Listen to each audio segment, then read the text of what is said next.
안녕하세요. 행복주치 선영입니다. 오늘은 4월 11일 시험이 있는 고용노동부 공무직 합격 비법에 대해서 경험을 바탕으로 한번 알려드리도록 하겠습니다. 이 영상 보시면 합격하시는데 도움되시기 바랍니다. 구독과 좋아요는 저에게 힘이 됩니다. 구독과 좋아요 부탁드리겠습니다. 500명이 아직 안 됐습니다. 500명을 향해서 좀 부탁드리겠습니다. 고용노동부 공무직 각 시험 과목별 공부 방법에 대해서 한번 알아보도록 하겠습니다. 우선 시험 과목은 3과목입니다. 그래서 3과목을 각 객관식으로 25문항씩 75문항으로 구성되어 있습니다. 그래서 이제 직업상담원이랑 자립지원 직업상담원 이렇게 지금은 두 부류를 뽑고 있죠. 그렇게 뽑을 때 직업상담원하고 자립지원 직업상담원 같은 경우에 고용보험 법령과 직업상담학은 두 직군 다 시험을 치고 있습니다. 고용보험 법령에는 시행규칙은 미출제라고 되어 있고요. 그리고 이제 직업상담원 같은 경우는 선택은 사회, 정치, 경제, 사회문화가 다 포함되어 있죠. 사회는.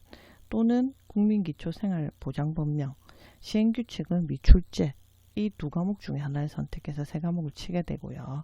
그리고 자립지원 직업상담원은 고용보험법령, 시행규칙 미출제, 직업상담학, 이것은 직업상담원이랑 같이 공통과목이고, 국민기초생활보장법령, 시행규칙 미출제죠. 그래서 이제 이렇게 3과목을 치게 되는데, 사회가 이제 범위가 넓어서 보통 국민기초생활보장법령을 많이 선택하시더라고요. 그래서 고용보험 법령이랑 국민기초생활보장법령은 공부하는 방법이 비슷하다고 생각이 들거든요. 그리고 직업상담학은 직업상담학이라고 여기 표시되어 있다고 해서 직업상담학만 공부하시면 안 됩니다. 직업심리학도 같이 출제가 되고 있습니다. 그래서 직업상담학과 직업심리학 이렇게 두 과목을 다 공부를 하셔야 되죠. 그래서 이제 직업상담하고 자립지원상담원 같은 경우에는 이 두 과목은 공통이지만 나머지는 직업상담원은 두 과목 중에 선택을 하고, 자립지원 직업상담원은 국민기초생활보장법령을 시험을 필수로 치고 있습니다. 왜냐하면 자립지원 직업상담원이 하는 일이 뭐냐면 기초생활수급자들을 상대로 해서 상담하고 그 다음 관리하는 역할을 하거든요. 그렇기 때문에 이 직구는 국민기초생활보장법령을 꼭 반드시 알고 있어야 되기 때문에 여기는 이거를 필수로 하고 있고요. 근데 이제 직업상담원 같은 경우는 이거와 또는 사회 쪽으로 두 개 중에 하나를 선택할 수 있도록 하고 있습니다. 법령은 시행규칙 제외 및 시험일 기준 시행 중인 법령을 기초로 한다라고 되어 있습니다. 그러면 이제 각 과목에 대한 공부 방법을 한번 알아보면, 고용보험 법령이나 국민기초생활보장법령은 한마디로 얘기하면 신규나 변경된 법령 위주로 많이 출제가 됩니다. 그래서 그렇다고 그러면 그것만 찍어서 공부하면 됩니까? 라고 저한테 물어보시고 싶지만, 제가 볼 때는 전체 내용을 다 보신 다음에 신규나 변경된 법령 위주로 된 거를 색깔별로, 신규는 뭐 주황색, 변경된 법령은 노란색 이렇게 나누어서 표시를 해 두시고, 그리고 나서 이 법령은 이제 눈에 익히는 게 중요한데, 제 생각에는 시간을 많이 투자하기보다는 시험이 가까운 날에 하루나 이틀 정도 투자해서 신규나 변경된 법령 위주로 훑어보는 것이 효율적입니다. 그래서 고용보험법령이나 국민기초생활법령은 전체를 훑은 다음에 신규나 변경된 법령을 주황색, 노란색으로 나누어서 법령을 체크해서 시험 가까울 때 하루 이틀 정도 투자해서 벼락치기라고 하죠. 그렇게 바짝 하시는 게 점수 나오는데 아마 효율적일 겁니다. 그리고 이제 사회를 만약에 선택 과목 중에 선택하실 수도 있잖아요. 근데 사회를 되게 어려워하세요. 왜냐하면 일단 범위가 넓습니다. 사회문화, 정치, 경제 다 포함되죠. 근데 이제 범위가 넓기 때문에 시간은 얼마 안 되죠. 요즘은 보면 채용 공고가 조금 넉넉하게 나오는 편이거든요. 근데 이제 그게 이제 꼭 그렇게 나오는 건 아닙니다. 그러니까 공무원 시험 같은 경우는 연초에 일정들이 쫙 나오잖아요. 근데 이 시험은 고용노동부의 공무직 시험은 빠진 TO가 있어서 사람이 급하게 필요할 때나 아니면 좀 사람이 신규적으로 더 채용이 필요하다 할 때 뽑는 시험이기 때문에 주기가 딱 정해져 있는 건 아닙니다. 그래서 이렇게 범위가 넓은 경우에는 사회 같은 과목들은 인터넷 강의를 신청하셔서 들으면 좀 더 효율적이죠. 그래서 보통 한 50강, 60강 정도 되는데 그거를 한 5일 동안 10강씩 해서 50강이나 60강을 다 소화를 하신 다음에 시간 안에 들으시고 책에 기재를 하는 거죠. 그러니까 강의를 하면 그 내용을 책에다 기재하실 거잖아요. 그러면은 사회, 문화, 그 다음에 정치, 경제 이 순서대로 계속 반복해서 보는 게 좋습니다. 보통 보면 사회, 문화가 비중이 제일 많고 그 다음에 정치, 그 다음 경제 이런 순서대로 나오는 경우가 있거든요. 그래서 요거를 반복해서 보시는 게 좀 더 효율적일 거고요. 그리고 직업상담학은 직업심리학도 같이 공부하셔야 됩니다. 직업상담학만 공부하고 가시면 아마 망하실 겁니다. 왜냐하면 이거 두 개가 같이 출제되거든요. 그래서 직업상담하고 심리학도 범위가 엄청 넓죠. 그래서 이거는 제 생각에는 책에 있는 내용을 체계적으로 정리해서 분류화시켜서 여러 번 보는 게 중요할 것 같아요. 그런데 이거를 만약에 이제 내용을 볼 때 제 생각에는 직업상담사 자격증 따신 내용하고 그리고 이 수험소로 받은 내용, 직업상담 심리학에 있는 내용들을 정리해서 분류하고 체계화시켜서 계속 반복해서 보시는 게 좋을 것 같아요. 그래서 내용이 많기 때문에 체계화 분류화시켜서 여러 번 보는 게 중요할 것 같다라는 생각이 들고요.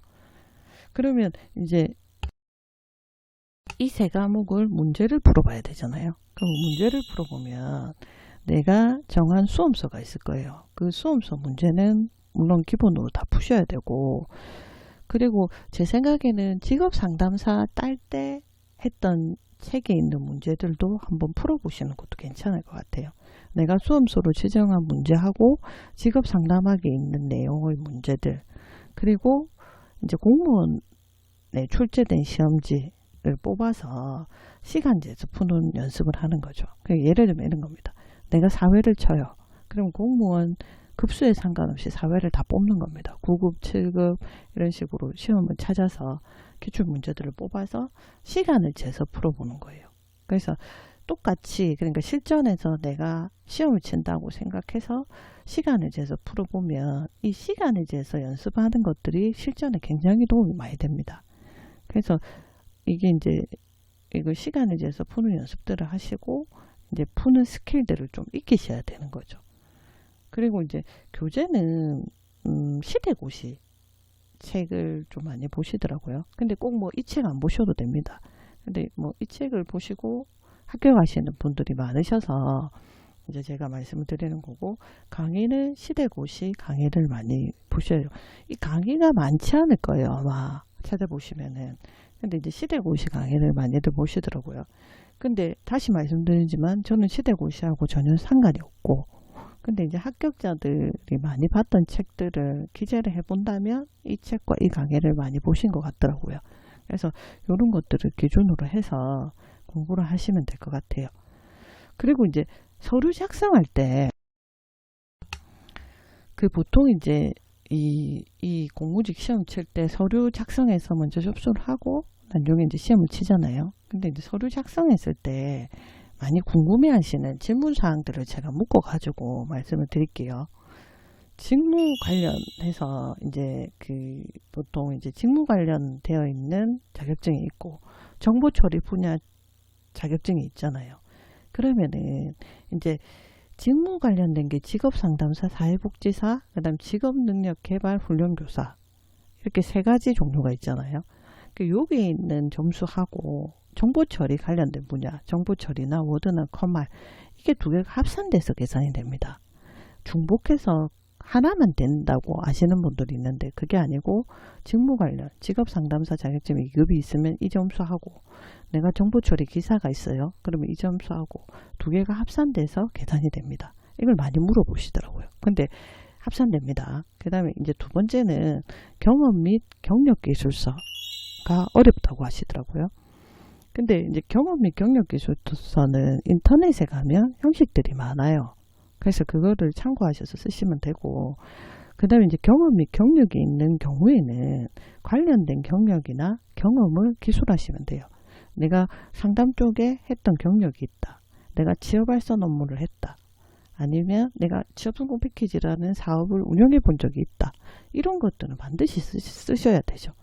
그리고 또 이제 또 참고하셔야 될 게, 내가 이제 다른 지자체 아니면 다른 기관을, 민간기관을 통해서 근무를 하다가 고용센터에, 고용노동부 쪽에 업무를 하러 온 적이 있으면 쓰실 때, 이제 경력을 쓰실 때 자기 기관을 갈로 열고 써야 되겠지만, 자기가 만약 고용노동부에 고용센터, 뭐 A라는 고용센터에 내가 나와서 파견해서 일한 적이 있다라고 하면 그 고용센터 경력을 적고 갈로 열고 자기 소속 기관을 적으면 좀 더 이제 합격하시는 데 도움이 되실 거예요. 그리고 이제 경험 및 경력이 없는 경우에는 강사나 사무나 행정 관련 기술, 이런 쪽으로 경력을 기술하셔야 돼요. 왜냐하면 상담직이 말을 하는 부분들이 많잖아요. 그래서 강의를 하거나 이제 강사로 경험했던 경험들을 중요하게 보더라고요. 경험이 없을 경우에. 그리고 사무, 행정은 들어오시면 이제 상담도 하시지만 행정 업무도 많이 보거든요. 그래서 이제 사무나 행정 쪽의 경력들을 기술하시면 경험이나 경력이 없는 분들한테 아마 도움이 되실 겁니다. 고용노동부 이제 공무직의 좋은 점을 제가 한번 말씀드려보면, 공무원 시험에 비해서 많은 시간을 투자하지 않아도 됩니다. 그래서 한 10일, 15일 만에 합격하신 분도 엄청 많습니다. 뭐 물론 1, 2년 계속 준비하시는 분도 있지만, 제가 볼 때는 집중해서 하면 한 달, 보름, 10일에서 한 달 사이에 집중하셔서 하시면 합격할 수 있는 시험이 아닌가라는 생각이 들고요. 그리고 이제 두 번째는 정년이 보장됩니다. 그리고 세 번째는 복지가 잘 되어 있습니다. 모든 분들이 공공기관을 선호하는 이유가 제가 볼 때는 2번, 3번 때문이 아닌가 싶어요. 그래서 이제 복지라고 하면 육아휴직이나 연가, 병가 이런 거를 좀 눈치 보지 않고 잘 쓸 수가 있고요. 복지 포인트도 있고, 그 다음 명절상여금, 정액급식비, 가족수당 이런 것 등을 지급하고 있어요. 물론 공무원 수준과 좀 차이는 있습니다. 근데 이제 안에 노조가 잘 돼 있기 때문에 점점 더 이제 그 복지나 이런 부분 더 좋아질 거라고 생각이 들고요. 그리고 호봉제입니다. 그래서 매년 이제 오르는 금액이 많지는 않지만 그래서 조금씩 올라서 그게 반영이 될 수 있다는 거. 그리고 이제 공무원들에 비해서 난이도가 높거나 책임성 있는 업무를 비해서 좀 덜합니다. 그래서 이제 이런 부분들이 있기 때문에 좋은 점들이 있습니다. 많은 분들이 이제 공무직 시험에 대해서 많이들 질문하는 내용들, 그리고 합격하는 비법들, 그리고 공무직의 좋은 점을 오늘 다뤄봤는데, 제가 이제 얘기한 거 참고하셔서 합격하시길 바라고요. 그리고 조금 도움이 되셨으면 합니다. 구독과 좋아요는 저에게 힘이 됩니다. 500명을 위해서 화이팅 하겠습니다. 많이들 도와주시고 좋은 컨텐츠로 보답하겠습니다.